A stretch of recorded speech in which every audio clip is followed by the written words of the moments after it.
ಈಗ ಒಂದು ಕಡೆಗೆ ರೈತರಿಗೆ ರಸಗೊಬ್ಬರದ ಸಮಸ್ಯೆ ಆಗ್ತಾ ಇದೆ, ಅದು ಒಂದು ಕಡೆಗೆ ಸಿಗ್ತಾ ಇಲ್ಲ ಅನ್ನೋದು. ಇನ್ನೊಂದು ಕಡೆಗೆ ಆಗ್ತಾ ಇರುವಂಥ ಸಮಸ್ಯೆ ಮಳೆ ಕೆಲವು ಕಡೆಗಳಲ್ಲಿ ಜೋರಾಗಿ ಸುರಿದಿದೆ, ಕೆಲವು ಕಡೆಗಳಲ್ಲಿ ಮಳೆನೇ ಬರ್ತಾ ಇದಲ್ಲ. ಯಾಕೆ ಒಂದು ಕಡೆಗೆ ಮುನಿಸ್ಕೊಂಡು ಬಿಟ್ಟಿದ್ದಾನೇನೋ, ಮಂಕಾಗ್ಬಿಟ್ಟಿದ್ದಾನೇನೋ ಅನ್ನಿಸ್ತಾ ಇದೆ. ಈಗಷ್ಟೇ ಬಂದು 5ನೇ ತಾರೀಕು 6ನೇ ತಾರೀಕಿಗೆ ಎಂಟ್ರಿ ಕೊಟ್ಟಿದ್ದಾನೆ. ಒಂದು ವಾರದಲ್ಲಿ ಅಬ್ಬರಿಸಬೇಕಾದಂತಹ ಮುಂಗಾರು ಅಬ್ಬರಿಸ್ತಾ ಇಲ್ಲ. ಮಳೆ ಬರುತ್ತಾ ಬರಲ್ವಾ? ಡ್ಯಾಮ್ಗಳು ತುಂಬಲ್ವಾ? ಕುಡಿಯೋ ನೀರಿನ ಪರಿಸ್ಥಿತಿ ಬೆಂಗಳೂರಿನಲ್ಲಿ ಏನಾಗುತ್ತೆ? ರೈತರಿಗೆ ಕೃಷಿಗೆ ನೀರು ಸಿಗುತ್ತಾ ಸಿಗಲ್ವಾ? ತಮಿಳುನಾಡಿಗೆ ನೀರು ಬಿಡುವಂಥ ವಿಚಾರದಲ್ಲಿ ಇನ್ನೇನಾಗುತ್ತೋ? ಯಾವ ಪರಿಸ್ಥಿತಿಗೆ ಹೋಗ್ತೀವೋ? ಈ ಭೀಕರತೆ ಈಗ ಕಾಡ್ತಾ ಇದೆ. ಮಳೆ ಬರದೇ ಇದ್ದರೆ, ಬಂದರೆ ಎಲ್ಲವೂ ಕೂಡ ತಣ್ಣಗಾಗತ್ತೆ. ನೋಡಿ ಸ್ಟೋರಿಯನ್ನು. ರಾಜ್ಯದಲ್ಲಿ ಚುರುಕಾಗದ ಮುಂಗಾರು ಮಳೆ, 81 ಅಡಿಗೆ ಕುಸಿದ ಕೆಆರ್ಎಸ್ ನೀರಿನ ಮಟ್ಟ. ಬೆಂಗಳೂರಿಗೆ ಶುರುವಾಯಿತು ಜಲ ಸಂಕಷ್ಟ. ಎಸ್, ರಾಜ್ಯದಲ್ಲಿ ಇಷ್ಟೊತ್ತಿಗೆ ಅಬ್ಬರಿಸಬೇಕಿದ್ದ ಮುಂಗಾರು ಯಾಕೋ ಮಂಕಾಗಿದ್ದಾನೆ. ರಾಜ್ಯದಲ್ಲಿ ಮಳೆರಾಯ ಇನ್ನೂ ಚುರುಕಾಗಿಲ್ಲ.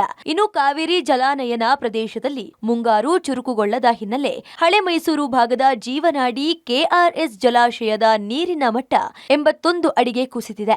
ಆತಂಕಕಾರಿ ಪರಿಸ್ಥಿತಿ ನಿರ್ಮಾಣವಾಗಿದೆ. ಕಳೆದ ವರ್ಷ ಇದೇ ಅವಧಿಯಲ್ಲಿ ಜಲಾಶಯದಲ್ಲಿ 108 ಅಡಿ ನೀರಿತ್ತು.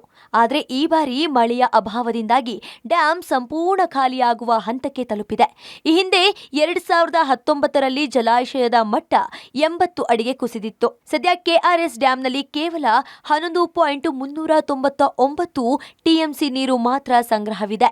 ಆದರೆ ಇದರಲ್ಲಿ 5 ಟಿಎಂಸಿ ನೀರು ಡೆಡ್ ಸ್ಟೋರೇಜ್ ಇರುವುದರಿಂದ ಸದ್ಯ ಬಳಕೆಗೆ ಲಭ್ಯವಿರುವುದು ಮಾತ್ರ 6 ಟಿಎಂಸಿ ನೀರು ಅಷ್ಟೇ. ಕೆಆರ್ಎಸ್ ಜಲಾಶಯದಲ್ಲಿ ನೀರಿನ ಮಟ್ಟ ತಳ ಸೇರುತ್ತಿರುವುದರಿಂದ ಮುಂಬರುವ ದಿನಗಳಲ್ಲಿ ಪ್ರಮುಖ ನಗರಗಳಿಗೆ ಭಾರೀ ಸಂಕಷ್ಟ ಎದುರಾಗುವ ಮುನ್ಸೂಚನೆ ಇದೆ.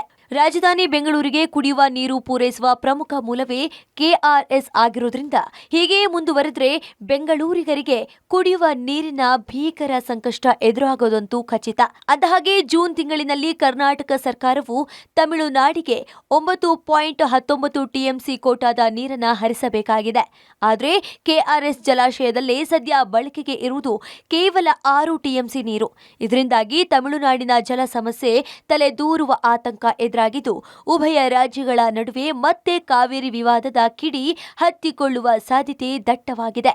ಮುಂಬರುವ ದಿನಗಳಲ್ಲಿ ಮುಂಗಾರು ಮಳೆ ಚುರುಕಾಗಿ ಜಲಾಶಯಕ್ಕೆ ಭಾರೀ ಪ್ರಮಾಣದಲ್ಲಿ ನೀರು ಹರಿದು ಬರದಿದ್ರೆ ಕರ್ನಾಟಕ ಮತ್ತು ತಮಿಳುನಾಡು ಎರಡೂ ರಾಜ್ಯಗಳಿಗೆ ಜಲ ಸಂಕಷ್ಟ ಫಿಕ್ಸ್ ಆದಂತೆ ಕಾಣ್ತಿದೆ. ರಾಜ್ಯಕ್ಕೆ ಮುಂಗಾರು ಮಳೆ ಪ್ರವೇಶವಾಗಿದೆ. ಆದರೆ ಕಾವೇರಿ ಜಲಾನಯನ ಪ್ರದೇಶದಲ್ಲಿ ಇನ್ನೂ ಕೂಡ ಮುಂಗಾರು ಚುರುಕುಗೊಂಡಿಲ್ಲ. ಈ ನಿಟ್ಟಿನಲ್ಲಿ ಕೆಆರ್ಎಸ್ ಅಣೆಕಟ್ಟೆ ದಿನದಿಂದ ದಿನಕ್ಕೆ ಕುಸಿತ ಕಾಣ್ತಾ ಇದೆ. ಈ ನಿಟ್ಟಿನಲ್ಲಿ ಹಲವು ಸಮಸ್ಯೆಗಳು ತಲೆದೂರುವಂತಹ ಸಾಧ್ಯತೆಗಳು ಕೂಡ ದಟ್ಟವಾಗಿ ಕಾಣ್ತಾ ಇರುವಂಥದ್ದು. ನಾನಿದೀಗ ಮಂಡ್ಯ ಜಿಲ್ಲೆಯ ಶ್ರೀರಂಗಪಟ್ಟಣ ತಾಲೂಕಿನಲ್ಲಿರುವಂತಹ ಕೆಆರ್ಎಸ್ ಡ್ಯಾಮ್ನಲ್ಲಿದ್ದೀನಿ.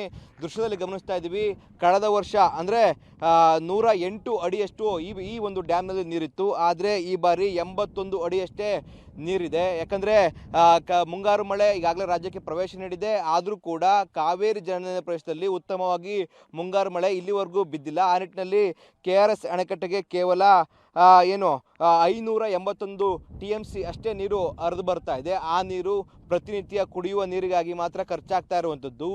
ಆದರೆ ಕೆಆರ್ಎಸ್ ಅಣೆಕಟ್ಟೆಯಲ್ಲಿ ಇರುವಂಥ ಟಿಎಂಸಿ ಲೆಕ್ಕಾಚಾರದಲ್ಲಿ ನಾವು ನೀರನ್ನು ನೋಡೋದಾದರೆ 11.399 ಟಿಎಂಸಿ ಅಷ್ಟು ನೀರಿರುವಂಥದ್ದು. ಆದರೆ ಇದರಲ್ಲಿ ಬಳಕೆಗೆ ಯೋಗ್ಯವಂಥ ನೀರು ಕೇವಲ 6 ಟಿಎಂಸಿ, ಅಂದರೆ 5 ಟಿಎಂಸಿ ನೀರು ಡೆಡ್ ಸ್ಟೋರೇಜ್ ಇರುವಂಥ ಕಾರಣವಾಗಿ ನಮಗೆ ಬಳಕೆಗೆ ಇರುವಂತಹ ನೀರಂತಂದರೆ ಕೇವಲ 6 ಟಿಎಂಸಿ ನೀರು. ಇನ್ನೊಂದು ಭಾರಿ ಆತಂಕ ಪಡುವಂಥ ವಿಚಾರ ಏನಂತಂದರೆ, ನಾವು ಕೋಟಾದ ಪ್ರಕಾರವಾಗಿ ತಮಿಳುನಾಡಿಗೆ ಈ ತಿಂಗಳಿನಲ್ಲಿ 9.19 ಟಿಎಂಸಿ ಅಷ್ಟು ನೀರನ್ನು ಈ ತಿಂಗಳು ನಮಗೆ ತಮಿಳುನಾಡಿಗೆ ಬಿಡಬೇಕಾಗಿದೆ.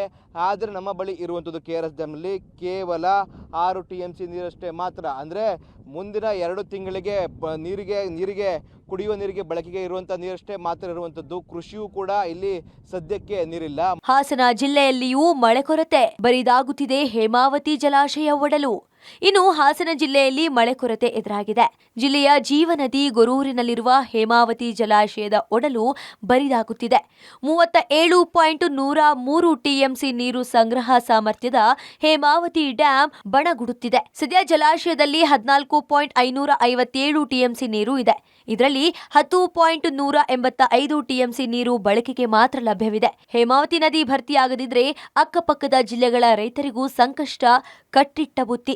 ಈಗಾಗಲೇ ಮುಂಗಾರು ಮಳೆ ರಾಜ್ಯಕ್ಕೆ ಆಗಮಿಸಿದೆ. ಹಲವು ಜಿಲ್ಲೆಗಳಲ್ಲಿ ಮಳೆ ಆಗ್ತಾಯಿದೆ. ಆದರೆ ಈ ಬಾರಿ ಹಾಸನ ಜಿಲ್ಲೆಯಲ್ಲಿ ಯಾಕೋ ಮುಂಗಾರು ಮಳೆ ಸ್ವಲ್ಪ ಕ್ಷೀಣಿಸಿದೆ ಅಂತಲೇ ಹೇಳ್ಬೋದು. ಮಳೆ ಕೊರತೆಯಿಂದಾಗಿ ಈಗಾಗಲೇ ಜಿಲ್ಲೆಯ ಜೀವನದಿ ಹೇಮಾವತಿ ಜಲಾಶಯ ಖಾಲಿ ಆಗ್ತಾ ಇರ್ತಕ್ಕಂಥದ್ದು ನಾವೀಗ ದೃಶ್ಯದಲ್ಲಿ ಗಮನಿಸ್ಬೋದು. ಇದು ಹಾಸನ ತಾಲೂಕಿನ ಗೊರೆನಲ್ಲಿರ್ತಕ್ಕಂತಹ ಹೇಮಾವತಿ ಜಲಾಶಯ. ಈ ಹೇಮಾವತಿ ಜಲಾಶಯ ಕೇವಲ ಹಾಸನ ಜಿಲ್ಲೆಗೆ ಮಾತ್ರವಲ್ಲ, ಮೈಸೂರು, ಮಂಡ್ಯ ಜಿಲ್ಲೆಗಳಿಗೂ ಸಹ ಏನು ಕುಡಿಯಲು ಹಾಗೂ ಬೆಳೆಗಳಿಗೆ ನೀರನ್ನು ಒದಗಿಸಿದೆ. ಇಂಥ ಜಲಾಶಯದಲ್ಲಿ ಈ ಬಾರಿ ಮಳೆ ಕೊರತೆಯಿಂದಾಗಿ ನೀರು ಖಾಲಿ ಆಗ್ತಾ ಬರ್ತಾ ಇದೆ. ಈಗ ಇಷ್ಟೊತ್ತಿಗಾಗಲೇ ಏನು ಮಳೆ ಆರಂಭವಾಗ್ತಿತ್ತು, ಈ ಬಾರಿ ಮಳೆ ಇನ್ನೂ ಸಹ ಆರಂಭವಾಗಿಲ್ಲ. ಅದರಲ್ಲೂ ಕಳೆದ ವರ್ಷ ಈ ಅವಧಿಯಲ್ಲಿ ಸಾಕಷ್ಟು ಮಳೆ ಆಗಿತ್ತು, ಪೂರ್ವ ಮುಂಗಾರು ಮಳೆ ಅಬ್ಬರಿಸಿತು. ಆದರೆ ಹಾಸನ ಜಿಲ್ಲೆಯಲ್ಲಿ ಈ ಬಾರಿ ಮಳೆ ಇನ್ನೂ ಸಹ ಆರಂಭವಾಗಿಲ್ಲ. ಹೇಮಾವತಿ ಜಲಾಶಯದಲ್ಲಿ ಈಗ ನೀರಿನ ಪ್ರಮಾಣ ಕಡಿಮೆ ಆಗ್ತಿರೋದ್ರಿಂದ ಕುಡಿಯೋ ನೀರಿಗೆ ಮುಂದೆ ಹಾಹಾಕಾರ ಎದುರಾಗುತ್ತಂತ ಒಂದು ಆತಂಕ ಎದುರಾಗಿದೆ. ಹಿಂದಿನ ಹೇಮಾವತಿ ಜಲಾಶಯದಲ್ಲಿ ನೀರಿನ ಮಟ್ಟ 14.54 TMC ಇದ್ದರೆ ಅದರಲ್ಲಿ 10 TMC ನೀರನ್ನು ಬಳಸ್ಬೋದಾಗಿದೆ. 2922 ಅಡಿ ಸಾಮರ್ಥ್ಯದ ಹೇಮಾವತಿ ಜಲಾಶಯದಲ್ಲಿ ಈಗ ಸದ್ಯ 2890 ಅಡಿಗಳಷ್ಟು ನೀರಿದೆ. ಇದೇ ಅವಧಿಯಲ್ಲಿ ಕಳೆದ ವರ್ಷ ಹೇಮಾವತಿ ಜಲಾಶಯದಲ್ಲಿ 24 TMC ನೀರಿತ್ತು. ಅದರಲ್ಲಿ 20 TMC ನೀರನ್ನು ಬಳಸ್ಬೋದಿತ್ತು. ಆದರೆ ಈಗ ಕೇವಲ 10 TMC ನೀರನ್ನು ಮಾತ್ರ ಬಳಸಬಹುದಿದೆ. 4 TMC ನೀರು ಡೆಡ್ ಸ್ಟೋರೇಜ್ ಆಗಲಿದೆ. ಒಟ್ನಲ್ಲಿ ಅಲ್ಲಲ್ಲಿ ಮಳೆಯಾಗುತ್ತಿದ್ರೂ ಮುಂಗಾರು ಮಳೆ ಅಷ್ಟೊಂದು ರಭಸವಾಗಿ ಬರ್ತಿಲ್ಲ. ಮಳೆ ಕೊರತೆಯಿಂದ ಕೃಷಿ ಚಟುವಟಿಕೆ ಕುಂಠಿತವಾಗಿದೆ. ಜಲಾಶಯಗಳ ನೀರಿನ ಮಟ್ಟ ಪಾತಾಳಕ್ಕೆ ಇಳಿದಿದೆ. ಇತ್ತ ಕಾವೇರಿ ಜಲಾನಯನ ಪ್ರದೇಶದಲ್ಲಿ ಮಳೆಯಾಗದಿದ್ರೆ ರಾಜಧಾನಿ ಬೆಂಗಳೂರಿಗೆ ಜಲದಾಹ ಕಟ್ಟಿಟ್ಟ ಬುತ್ತಿ. News desk, public TV.